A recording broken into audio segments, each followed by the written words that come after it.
नमस्कार दोस्तों, मैं रत्नदीप जैन और आप देख रहे हैं हमारा यूट्यूब चैनल एस्ट्रो आरडीजे। दोस्तों, मैं आप सभी के सामने फिर उपस्थित हुआ हूं वृषभ राशि वाले जातकों के लिए एक विशेष और महत्वपूर्ण जानकारी लेकर। विशेष और महत्वपूर्ण इसलिए क्योंकि यह जानकारी आपके राशि स्वामी से संबंधित है, शुक्र देव से संबंधित है जो आपके राशि के स्वामी होते हैं। और राशि स्वामी का महत्व आप जानते ही होंगे, बहुत ज्यादा होता है। किसी भी राशि के लिए, किसी भी कुंडली के लिए राशि स्वामी से ज्यादा अच्छा ग्रह कोई हो ही नहीं सकता, क्योंकि राशि स्वामी आप खुद होते हैं। आपके खुद के विचार होते हैं, आपकी पर्सनैलिटी होती है, आपका व्यक्तित्व होता है, आपके काम करने का तरीका होता है, आपके बोलचाल का तरीका होता है। आपका कुल मिलाकर जो कुछ भी आप कर रहे हैं उसमें 80% प्रभाव आपके राशि स्वामी का होता है। उसके प्रभाव के अनुसार ही आप वो कार्य कर रहे हैं। यदि धन भाव का स्वामी ग्रह, यदि धन देने वाला ग्रह धन देना भी चाहता है और यदि आपका राशि स्वामी उसे लेना ही नहीं चाहता तो वह पैसा आपको मिलेगा नहीं। दूसरे ग्रह कितने भी अच्छे योग बना लें, कितने भी अच्छे प्रभाव दे लें, यदि आप खुद नहीं चाहेंगे वो फल आपको प्राप्त नहीं होगा। इसलिए राशि स्वामी का महत्व बहुत ज्यादा होता है। और वृषभ राशि वाले जातकों के लिए सबसे खुशी वाली बात, सबसे ज्यादा उत्साह और उमंग वाली बात यही है कि आपका राशि स्वामी उच्च का होने जा रहा है। उच्च का क्या मतलब है? उच्च का मतलब यह है कि आपका राशि स्वामी बहुत पावरफुल होने जा रहा है। तो क्या पावरफुल देकर होकर अच्छे फल देगा आपको? हाँ, निश्चित ही आपको अच्छे फल देगा, क्योंकि यह पावरफुल होकर आपकी राशि से 11वें भाव लाभ स्थान में पावरफुल हो रहा है। इसलिए भाव का महत्व बहुत हो जाता है। तो शुभ भाव में यदि ग्रह पावरफुल होते हैं तो आपको अद्भुत लाभ देते हैं। और राशि स्वामी है तो आपको अपार धन संपदा और वैभव प्रदान करेगा, क्योंकि शुक्र सुख सुविधा वैभव का कारक ग्रह है। धन स्थान में मतलब लाभ स्थान में, आय के स्थान में, तो आय को बढ़ाएगा, सैलरी को बढ़ाएगा, आपको धन संपदा प्रदान करेगा। लेकिन उससे महत्वपूर्ण बात बन रही है 11 मार्च से लेकर 17 मार्च तक, अभी वर्तमान में अभी अभी सूर्य ग्रह के साथ बुध देव की युति होने जा रही है। शुक्र देव के साथ बुध देव की युति, और शुक्र और बुध की यह युति आपके कर्म भाव में हो रही है। कर्म भाव में बुध और शुक्र की युति वृषभ राशि वाले जातकों के लिए किसी भी राजयोग से कम नहीं है, क्योंकि दोनों ही ग्रह वृषभ राशि वाले जातकों के लिए योग कारक ग्रह होते हैं। तो यह 7 दिन, कहते हैं ना वो 7 दिन, तो उसी तरह यह 7 दिन आपके लिए बहुत ही अद्भुत होने वाले हैं। इन 7 दिनों में आपकी काया पलट होने वाली है। आपके कार्य क्षेत्र से संबंधित आपके सपने पूरे होने वाले हैं। आपको कार्य क्षेत्र से संबंधित कई तरह के मान सम्मान प्राप्त हो सकते हैं। समाज के द्वारा, सोसाइटी के द्वारा, सरकार के द्वारा आपकी मान प्रतिष्ठा बढ़ने वाली है। और आपके जो भी कार्य हैं वह सिद्ध होने वाले हैं। आपके सारे कार्यों से आपको अद्भुत लाभ प्रदान होने वाला है। और 17 मार्च को जैसे ही शुक्रदेव अपना राशि परिवर्तन करेंगे, आपकी राशि से लाभ स्थान में जाएंगे और उच्च के हो जाएंगे, तो अपने आप में बहुत ताकत प्राप्त कर लेंगे। 17 मार्च से पहले वह अपने परम मित्र से ताकत प्राप्त कर रहे हैं शुक्रदेव के, बुधदेव के साथ। और 17 तारीख के बाद वह इंडिपेंडेंट खुद ही मीन राशि में आकर बहुत पावरफुल हो जाएंगे, लाभ स्थान में होंगे, आपकी पर्सनैलिटी को चमका देंगे। आपके विचार इतने प्रगतिशील होंगे, इतने अच्छे होंगे कि आप अपने विचारों के द्वारा जो भी निर्णय लेंगे वह आपको लाभ प्रदान करेगा। क्यों? क्योंकि 11वां भाव इच्छा पूर्ति का है। यदि 11वां भाव पावरफुल हो जाता है, इसमें शुभ ग्रह आ जाए, शुभ प्रभाव देने लगे, तो इससे ज्यादा पावरफुल ग्रह तो कोई भाव कोई हो ही नहीं सकता। क्योंकि 11वां भाव आपकी अर्निंग है। आपने जो मेहनत की, जो पुरुषार्थ लगाया और उसके लिए आप जिस फल की इच्छा कर रहे हैं, क्योंकि ये कर्म से द्वितीय भाव है, आपने जो कर्म किया, जो मेहनत की, उसका फल तो 11वां भाव ही देगा।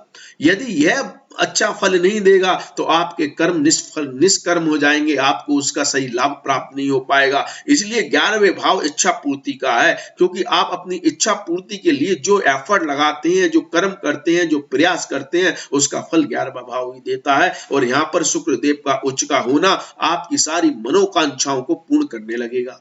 आपको अद्भुत लाभ देखने को मिलेंगे, आपकी इच्छाएं पूर्ण होने लगेंगी। आपने जो सोच रखा है, जिस दिशा में आप कार्य कर रहे हैं, जिधर आप मेहनत कर रहे हैं, उधर आपको शुभ फल प्राप्त होंगे। यहाँ पर शुक्रदेव आपके छठवें भाव के स्वामी भी होंगे और छठवें भाव के प्रभाव के कारण आप छठवां भाव मेहनत का होता है, पुरुषार्थ का होता है, उसके आपको अद्भुत फल प्राप्त होंगे, आपको लाभ प्राप्त होगा। नौकरी का होता है, नौकरी में आपको अद्भुत परिणाम प्राप्त होंगे। तो वृषभ राशि वाले जातकों के लिए नौकरी, जॉब और व्यापार हर तरह से अच्छे लाभ प्राप्त होने की बहुत ही शुभ संभावनाएं यहाँ पर शुभ शुक्र ग्रह बनाएंगे। जिनको नौकरी जिनकी चली गई है, जिनको जॉब नहीं मिल रही है, जो अपना जॉब परिवर्तन करना चाह रहे हैं, उनके लिए भी बहुत शुभ और लाभकारी स्थिति यहाँ पर शुक्रदेव बनाएंगे। लेकिन अब आप कहेंगे कि शुक्रदेव तो अस्त हो रहे हैं। बिल्कुल सही है, तो इसका क्या प्रभाव पड़ेगा? क्या यह लाभ दे पाएंगे अस्त अवस्था में? क्योंकि सूर्य देव के निकट जो भी ग्रह आता है वह अस्त हो जाता है। तो दोस्तों, आपको पहले यह समझना होगा अस्त होने का मतलब क्या है, फिर हम बताएंगे कि इसके लाभ किस तरह से प्राप्त होंगे, क्या पूर्णतः लाभ प्राप्त होंगे या नहीं होंगे। तो दोस्तों, सूर्य ग्रह के पास असीम प्रकाश है, रोशनी है।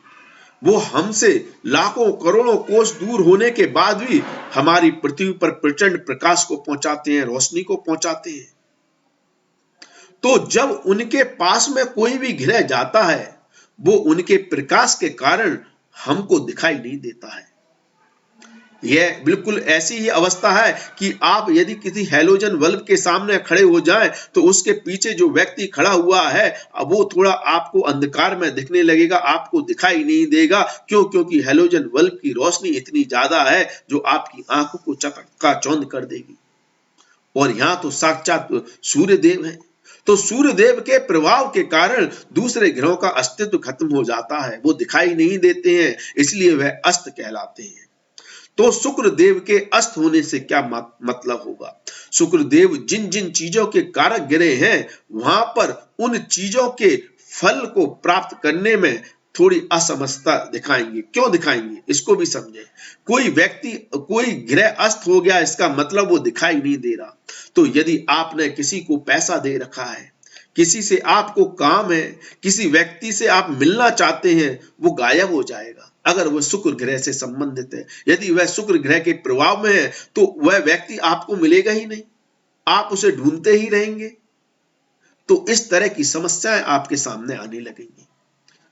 आप जिस व्यक्ति से काम करवाना चाहते हैं, वो व्यक्ति उपलब्ध नहीं है, इसके कारण आपके काम रुकने लगेंगे। यहाँ पर शुक्रदेव रिश्तों के कारक ग्रह होते हैं, संबंधों के, प्रेम संबंधों के, दाम्पत्य जीवन के और किसी भी रिश्ते के कारक ग्रह होते हैं, चाहे माता पिता से हो, भाई बंधु से हो, दोस्त यारों से हो। तो यहाँ पर दोस्तों के स्थान पर शुक्रदेव है।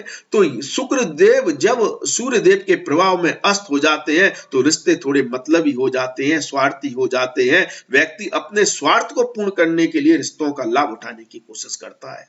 तो इस अवस्था में ऐसी संभावनाएं बन जाएंगी कि लोग जो आपके संपर्क में आएंगे, वो हो सकता है किसी मतलब से आए, स्वार्थ से आए और अपना स्वार्थ पूर्ण होते ही गायब हो जाएंगे, क्योंकि शुक्रदेव अस्त है। और आपका भी व्यवहार ऐसा हो सकता है, क्योंकि शुक्र आपका लग्न है, आपकी राशि है, आप खुद हैं, आपका व्यक्तित्व है। तो आप भी इस समय जिन व्यक्तियों से संपर्क करेंगे, अपना काम पूरा होते ही आप भी गायब हो जाएंगे, क्योंकि शुक्र अस्त है। तो इस तरह के चैलेंजेस आएंगे, लेकिन धन लाभ प्राप्त होने की संभावनाएं बनेंगी। शुक्रदेव के अस्त होने के कारण जो रिश्तों से संबंधित जो भी कार्य शुभ काम होते हैं, जैसे शादी होती है और भी शुभ काम होते हैं, वो नहीं किए जाते, क्योंकि शुक्रदेव अस्त है। अस्त होने की अवस्था में वह रिश्ते गायब हो जाएंगे। इसलिए हम उन रिश्तों को नहीं बनाते हैं शुक्र तारा अस्त होने की स्थिति में। तो इस तरह के चैलेंजेस आपको देखने को मिलेंगे, लेकिन धन संपदा आपकी मेहनत का फल अवश्य देंगे, क्योंकि आप सूर्य देव के प्रभाव में, यदि सूर्य देव आपकी कुंडली में अच्छे और सूर्य देव देना चाह रहे हैं, तो शुक्र देव तो सूर्य देव के साथ ही बैठे हैं, फिर तो वो भी देंगे। तो आपको अद्भुत लाभ प्राप्त होंगे। और यहाँ पर सूर्य देव आपके चौथे भाव के स्वामी है, जो चल अचल संपत्ति से विशेष तौर पर लाभ प्राप्त होगा। आपके पास जो भी पैसा बनता है, आप उसको यूटिलाइज करें, उसको किसी एसेट्स के रूप में, चल अचल पत्नी के रूप में फॉर्म करें, आपको विशेष तौर पर लाभ प्राप्त होगा। तो ऐसी शुभ स्थिति बनाकर शुक्रदेव आपको माला माल करने जा रहे हैं। वृषभ राशि वाले जातकों की काया पलट करने जा रहे हैं। इसका लाभ उठाने की कोशिश करें। तो दोस्तों, आपको हमारे द्वारा दी गई जानकारी कैसी लगी, हमको कमेंट्स के द्वारा जरूर बताएं। हमारे चैनल को लाइक करें, शेयर करना ना भूलें। यदि आप हमारे चैनल पर नए हैं तो हमारे चैनल को सब्सक्राइब अवश्य कर लें। धन्यवाद, थैंक यू, जय माता दी। माता रानी आपका कल्याण करें।